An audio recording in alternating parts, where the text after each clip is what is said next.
Hey guys, it's Mars here, and I just left in this part from the last video, just me getting killed because I figured it would be like a good way to kind of start off this video anyways, showing how I just died, and then I'm gonna go collect my stuff real quick.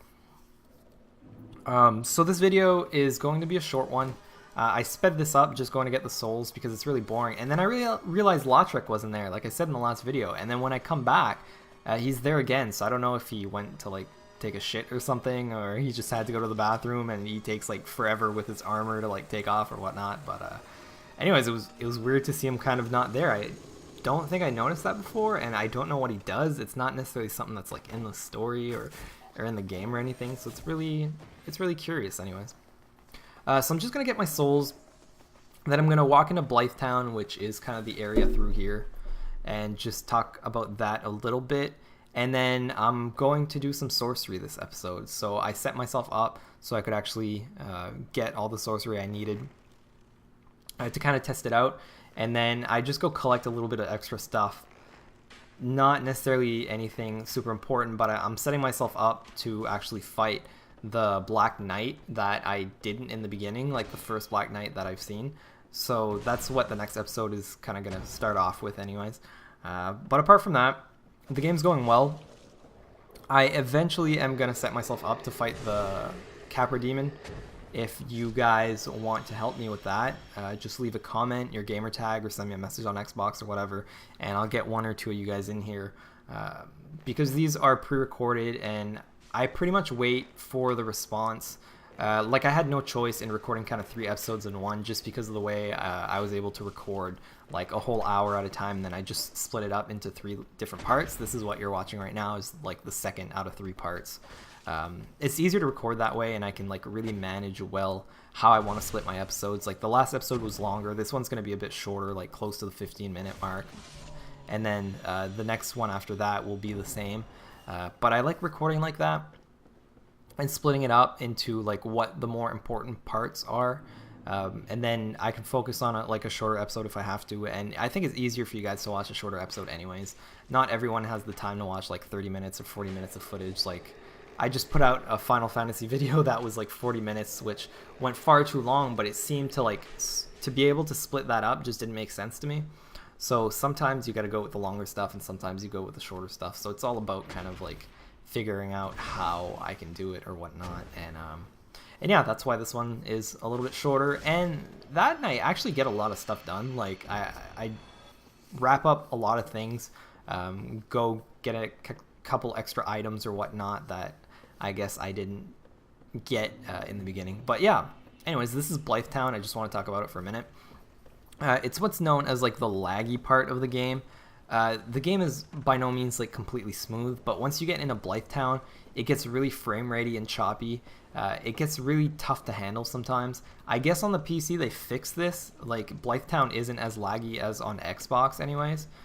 But it's really discouraging that a game that runs so well and is so big and just like a complete seamless open world, that one area like that is a little chunkier. But I mean, it makes sense. It's gonna happen. But it just sucks that it's Blythetown, because it is quite a difficult area when you first get in there. So it's really tricky, because you would want the like laggy things to be something that's not difficult, but you can't win them all, and that's what happens anyways.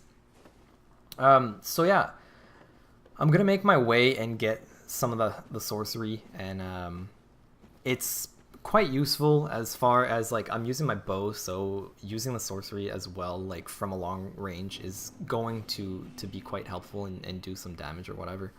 I don't think I have quite enough to buy everything that I need. I kind of screwed myself up.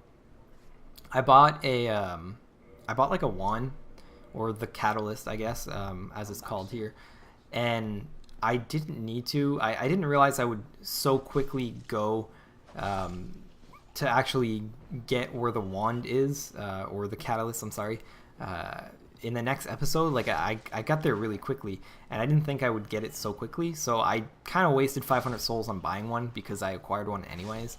But it's not a big deal. They can be used to like upgrade with a boss or something like that. So I might just use one to upgrade and then have the other one like as a backup. I don't know, something like that anyways. There will be better catalysts later on, so it's not a really big deal, but that was the plan. I just wanted to get some sorcery done, and it's really good to get these spells I guess as soon as possible, because they do pack quite a punch. Like, it's amazing how hard they hit, even with just a little bit of intelligence. Like, if I had it for the butterfly, it would have been even better than I expect what my longbow would do. So that's kind of why I get rid of the bow and I put the catalyst on, because it is really useful. So I have to go to a bonfire and attune the magic or any spells that you're using. So that's what I'm going to do. I'm going to go attune that and hopefully get a couple good kills with it. Show you guys how powerful it really is. It's more or less like a one-shot kill for these like starting guys, and that's not focusing on upgrading my intelligence at all. So it's pretty damn good. I mean, I do enjoy it, and like I said, that's probably my favorite build. Anyways, Lautrec is there again, and I was like, what the hell? Where have you been? Where have you been, Lautrec? Jesus. But yeah, so my favorite build is definitely the intelligence one, and I don't know if I'll put any points in there with this guy, or girl I mean, but for now it's not bad. So I just put the soul arrow because I don't have 2 slots, so I can't equip both of them, and the soul arrow is quicker to cast than the heavy soul arrows. There's a whole bunch of different arrow spells. There's like the heavy, the great, the soul arrow, and so on and so forth like that, and basically the bigger and stronger they are, the longer they take to cast. But I knew this would be just good enough for these guys. Like, I can one-shot them more or less. The guys with the shields are a little bit tougher, or the big shields anyways, so I wasn't able to one-shot him. But apart from that, I mean, it's a pretty good spell, and it works to kind of distract them a little bit as well. If I hit someone, he'll come closer to me, so it works like the bow, where you can aggro pretty much whoever you decide to hit. Like I was doing with those big fat guys near Blythetown, I was just using the bow and it was aggroing one at a time instead of going in there and getting more of them kind of after me. So it's kind of a good strategy to use like that. But yeah, so I finally got some money, so I'm going to buy finally a wired controller for my PC, and hopefully that's going to help out, especially with the Dark Souls on PC. I realized I could not use the mouse and keyboard, so I'm really looking forward to trying a little bit of that. And if, I don't know, if all works well, if you guys have it on PC and not necessarily console, we can play together as well.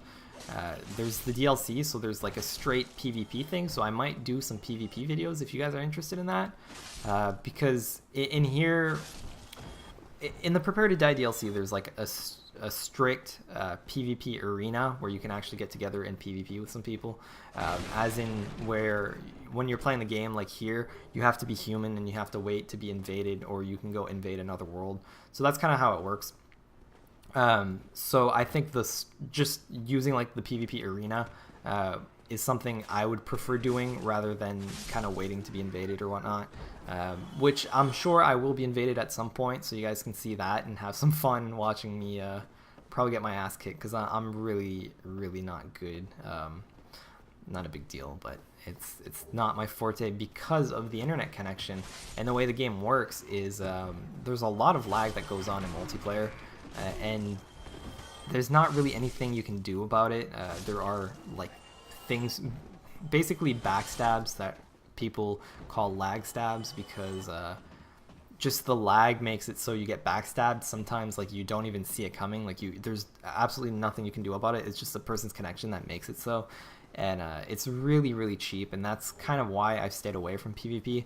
Though if you're good to a certain degree, you can avoid that by playing into like that, I guess, in your opponent's like weaknesses and stuff like that. With the lag, you can actually play into that.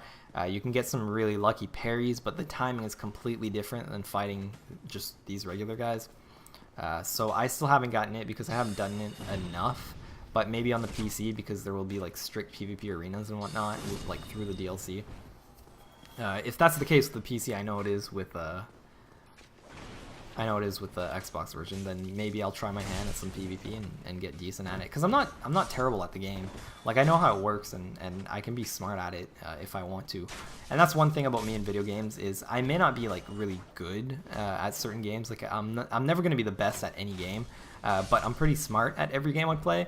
And being smart at a game ultimately makes you good at it, just because you kind of strategize and you think of everything in advance, and you don't necessarily go in there kind of guns blazing and get your ass killed, basically. So that's the way I play my video games. I play them smart.